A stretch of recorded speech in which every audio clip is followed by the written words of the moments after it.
Que feriez-vous si vous aviez le pouvoir absolu? L'utiliseriez-vous pour remédier aux maux du monde ou pour satisfaire vos désirs les plus sombres?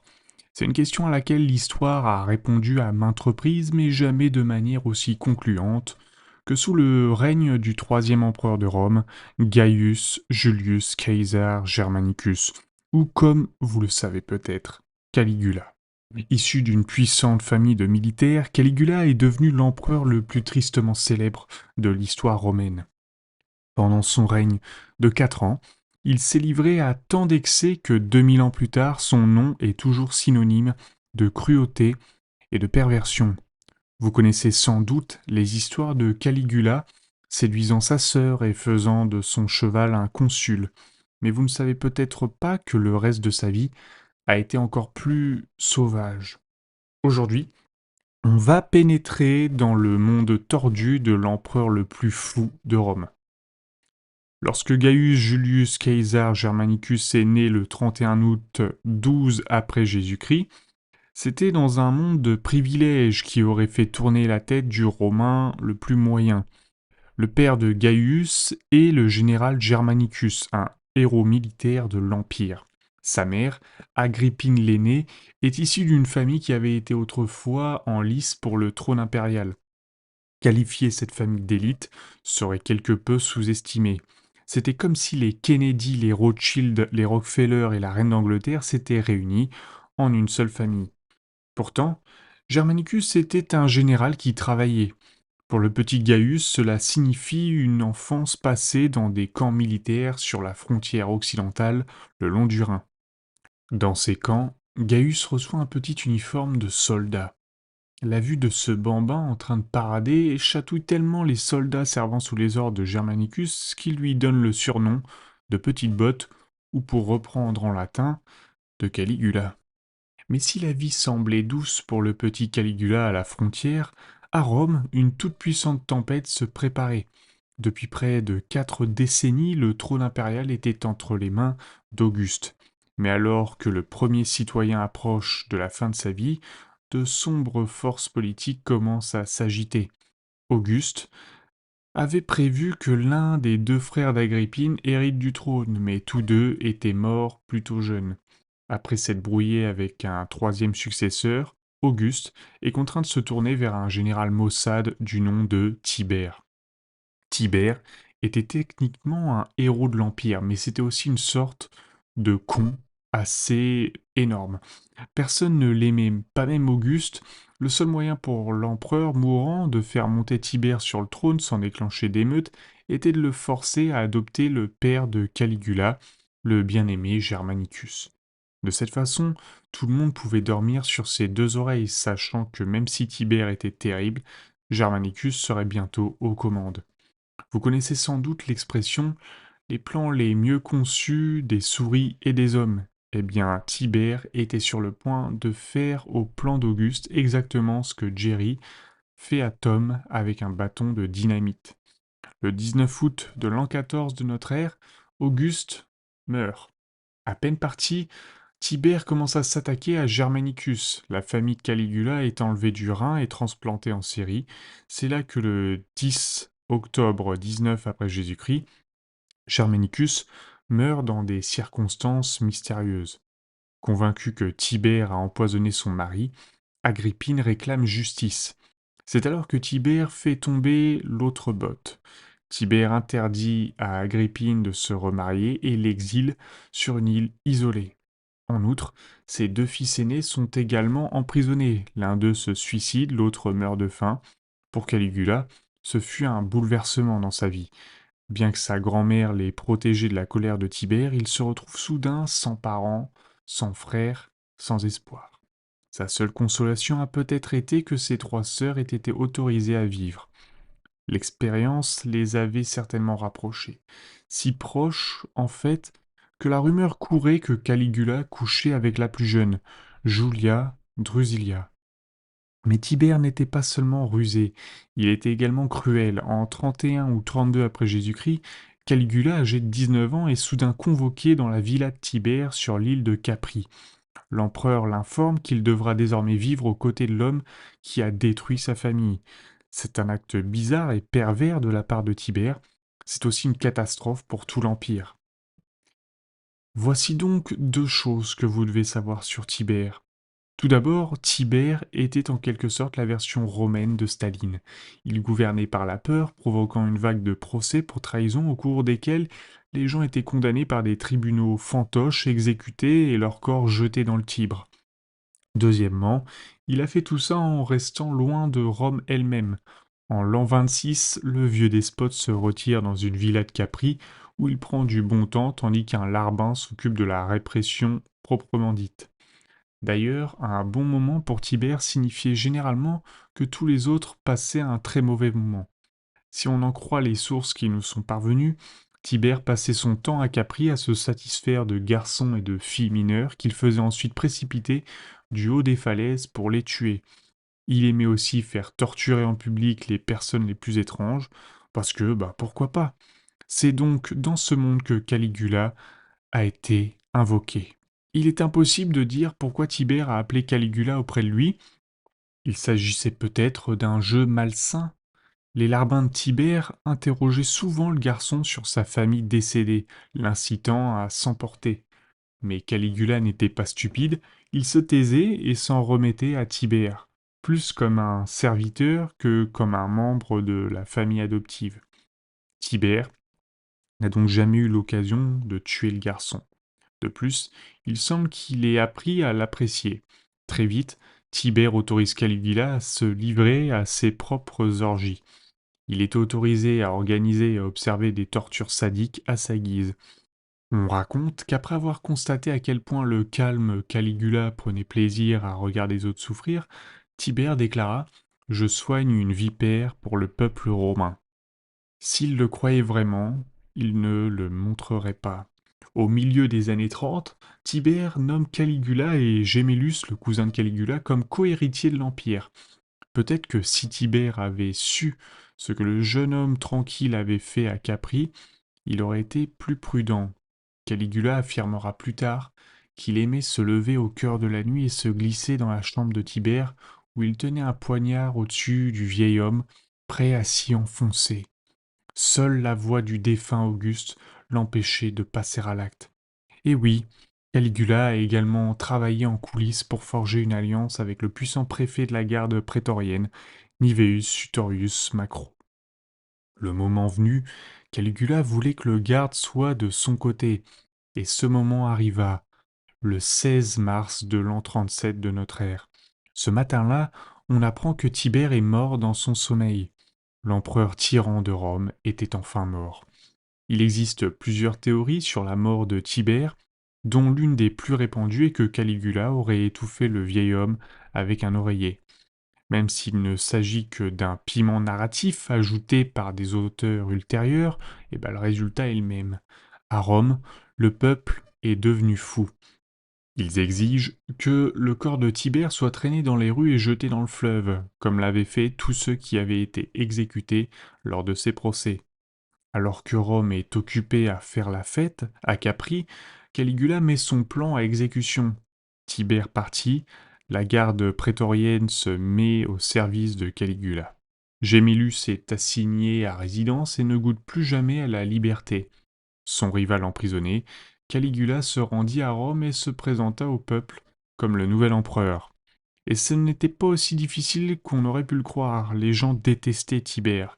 Toute la ville était très enthousiaste à l'idée qu'il soit parti, et on leur annonçait que son remplaçant serait le fils de leur général bien-aimé Germanicus. Ça leur plaisait. Pour paraphraser Philippe Jeffrey, Rome disait en gros: Tais-toi et prends notre trône. Âgé de 24 ans seulement, Caligula a été élevé au rang de souverain incontesté de l'Empire. Le peuple est en liesse. Lorsqu'il est entré dans la ville, les gens se sont alignés et ont crié son nom comme si c'était un Elvis Presley romain. Caligula ne tardera pas à faire hurler les mêmes citoyens, mais pour des raisons bien différentes. Nous y voilà. La partie où l'on aborde enfin toutes les histoires croustillantes sur Caligula qui fait la promotion de son cheval et qui épouse sa sœur. On y reviendra un peu plus tard, car voici ce qu'il faut savoir sur Caligula, l'empereur fou. Lorsqu'il a pris le pouvoir pour la première fois, il était considéré comme Caligula, l'empereur dont tout le monde ne se lassait pas. Sérieusement, Caligula dans sa version 1.0 était tout ce dont Rome avait toujours rêvé. Il a mis fin au procès pour trahison de Tibère, il a restitué les biens confisqués, il a assoupli les persécutions, il a baissé les impôts, augmenté les salaires de l'armée. Comme si cela ne suffisait pas, Caligula a également organisé des jeux de gladiateurs et des festins à n'en plus finir pour célébrer son accession au pouvoir. Imaginez que vous êtes un Romain ordinaire. Pendant plus de 20 ans, vous avez vécu dans la peur, sous la férule d'un tyran qui pouvait vous faire tuer à tout moment.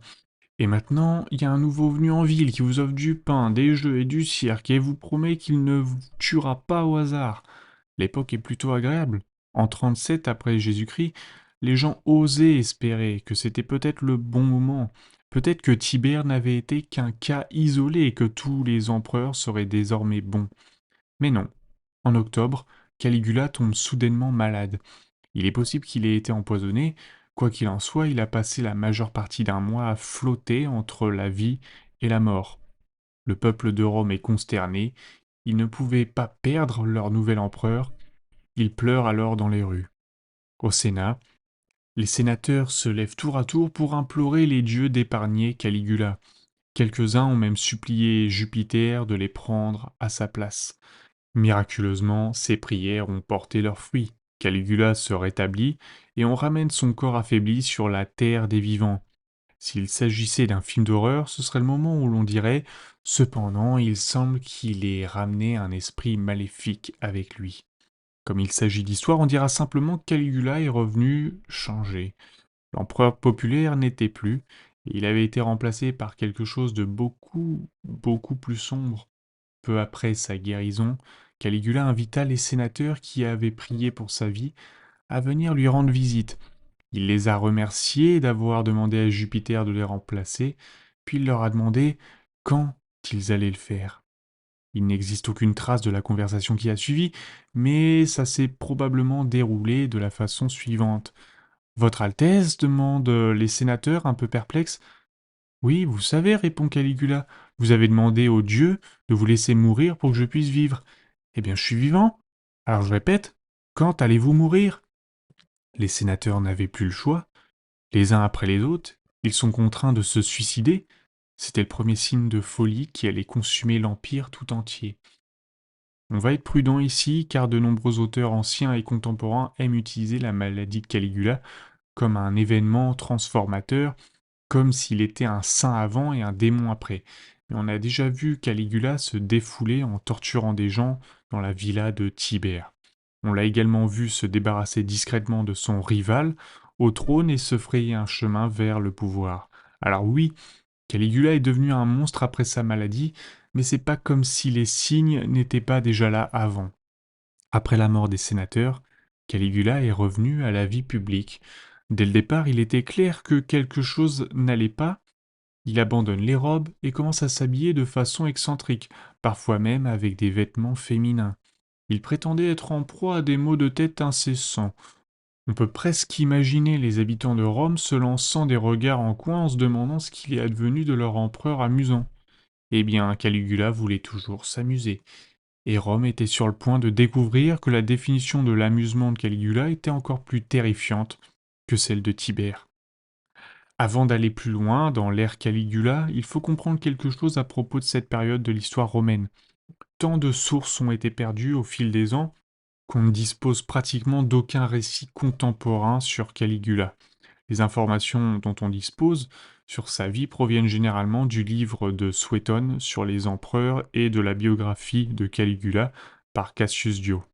Ces deux auteurs ne sont pas vraiment de grands historiens, ils ont vécu longtemps après la mort de Caligula.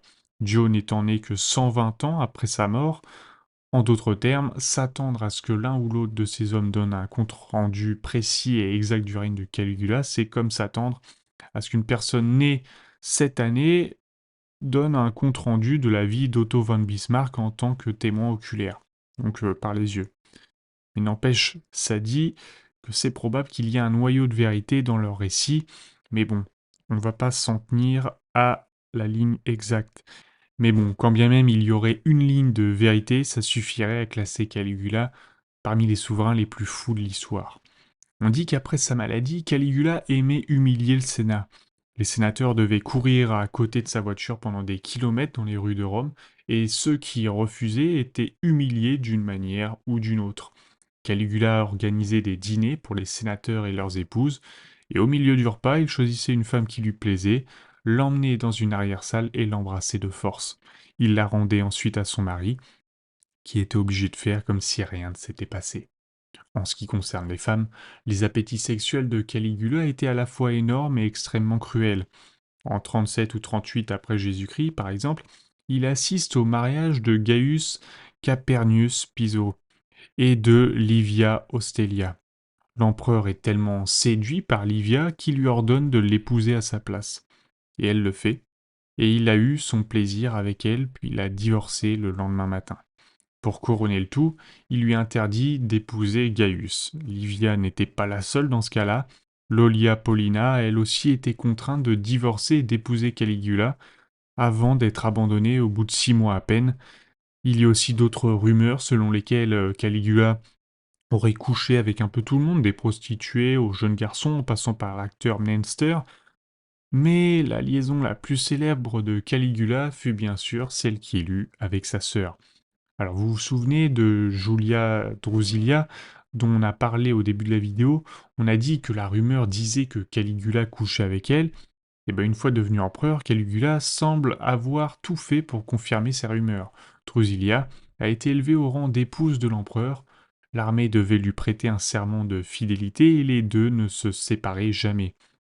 À la mort de Drusilla, en juin 38 après Jésus-Christ, Caligula a le cœur brisé. Il l'avait déclarée déesse et avait forcé les gens à la vénérer. Malgré cette relation étrange, beaucoup de ce que vous avez pu entendre est faux. Cette scène choquante dans le roman de Moi Claude, où Caligula mange le fœtus arraché au corps de Drusilla, eh ben on a le plaisir de vous annoncer que c'est en fait une pure fiction. Pourtant, la cruauté et la folie de Caligula devenaient difficiles à ignorer. Selon Cassius Dio, l'empereur s'entraînait à apprendre des expressions faciales terrifiées dans le seul but d'inspirer la crainte de Dieu à ses sujets. À un moment donné, il aurait éclaté de rire. Lorsque les invités lui demandèrent ce qu'il y avait de drôle, Caligula répondit: Je me suis dit que si je devais donner le mot d'ordre, vous seriez tous égorgés. Hilarant, n'est-ce pas? Mais ce n'était pas une simple menace en l'air. En 38 après Jésus-Christ, Caligula a finalement ordonné l'exécution de Gemellus. Aussi incroyable que ça puisse paraître, il fait exécuter peu après Macro, le préfet de la garde prétorienne qui l'avait aidé à prendre le pouvoir. C'est la première fois que Caligula goûte au sang, et apparemment il l'apprécie suffisamment pour en redemander. Pendant tout ce temps, l'empereur amusant d'avant la maladie n'a pas complètement disparu. Malgré sa mauvaise réputation, Caligula a fait quelques bonnes choses. Il étend le réseau d'aqueducs de Rome, apportant de l'eau potable à de nombreux quartiers de la ville. Il a fait construire de nouveaux ports, ouvrant ainsi l'empire au commerce. Il y a également des raisons de croire que certaines des histoires les plus tristement célèbres à son sujet sont fausses. Cette histoire de faire de son cheval un consul, on pense que Caligula insultait probablement l'intelligence d'un sénateur et qu'il a fait un commentaire du genre: Vous êtes si inutile que je pourrais aussi bien faire de mon cheval un consul, que les écrivains ultérieurs ont pris au pied de la lettre. D'un autre côté, c'est tout à fait possible que l'histoire de l'abbé de Boli soit vraie. Si vous en avez pas entendu parler, en fait on prétend que Caligula a découvert une vieille prophétie d'un astrologue qui disait que Caligula n'avait pas plus de chances de devenir empereur que de traverser la baie de Boli à cheval. Et bien une fois devenu empereur, Caligula a réquisitionné des bateaux dans toute l'Italie, les a amarrés ensemble et les a transformés en un pont de 4 ou 5 kilomètres à travers la baie. Il passa ensuite 2 jours entiers à monter et descendre le pont en triomphe. Le nombre de bateaux mis hors service pour cette opération fut si important que Rome souffrit d'une pénurie de céréales. Pour amusantes qu'elles soient, ces histoires cachent souvent la véritable nature sombre de Caligula. En 39, le trésor est vide. Trop d'argent avait été dépensé pour financer le style de vie somptueux de Caligula. Il entame les procès pour trahison de Darius, qui seront encore plus cruels qu'avant. Des personnes choisies au hasard dans la société romaine se voient confisquer tous leurs biens sans avertissement.